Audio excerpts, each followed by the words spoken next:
Hello everyone! Magandang hapon.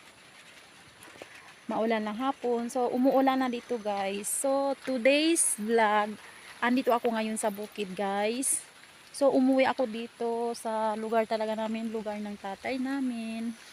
So, hayan yung bahay ng kuya ko na isa. Ito yung dito na tumutuloy yung nanay ko. So, pumupunta lang ako dito. Kasi nandoon ako sa city. So, hayan guys. Yan yung bahay. Ipaayos din namin yan siya guys. Kumbaga temporary lang yan siya guys. Kasi yung kuya ko, may bahay sila doon sa baba. So, gumawa sila ng bahay doon sa, yan yung daanan papuntang baba. So, doon sila gumawa ng bahay para yung mga anak nila, hindi na sila mahirapan dito sa kabundukan or bukid. So, andito ako ngayon guys sa bukid kasi ngayong araw is nagpatanim ako dito sa lupa ng kuya ko, nagpatanim ako ng mais. So, ito yung bagong tanim guys. So, ayan. Thank you Lord kasi naulanan na siya. So, bagong tanim yan guys. Katatapos lang namin magtanim guys. So, umuwi na yung mga tao. So, 7 kabuok or 7 person yung mga nagtanim dyan guys. So, umuwi na sila, maaga kami natapos. Nag-umpisa kami nagtanim guys is 6:30. Kasi dito dapat maaga ka kasi minsan di maganda ang panahon, mainit, tapos bigla lang mag-ulan. So, ang sipag din talaga ng mga kinuha namin na tao doon sa unahan. Doon yung mga bahay nila. Medyo umuulan lang guys. So, yun. So, gusto ko lang ipakita guys, yan yung tanim ni nanay. Sa kanya itong tanim, itong mais na ito guys. So, yan. Malaki na yung tanim.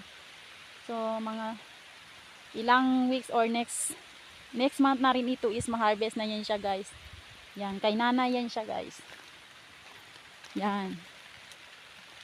And then, ito guys, ito na yung part ng tinaniman namin kanina guys. So, ayan.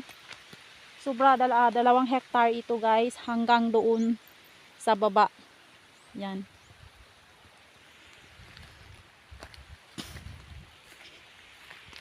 Thank you Lord sa ulan.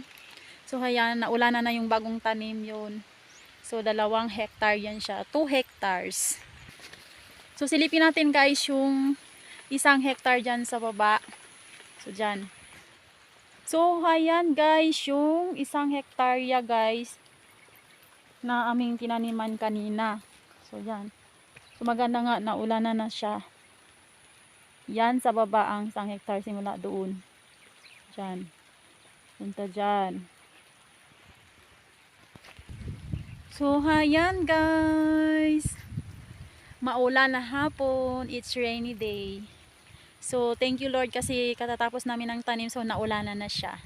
O, diba? So, ilang days na lang din ito, ilang weeks or days lang din talaga. So, magtubo na yang mais, yellow corn. Yan siya guys. So, yun lang ang aking video for today. Thank you so much. Thank you for watching.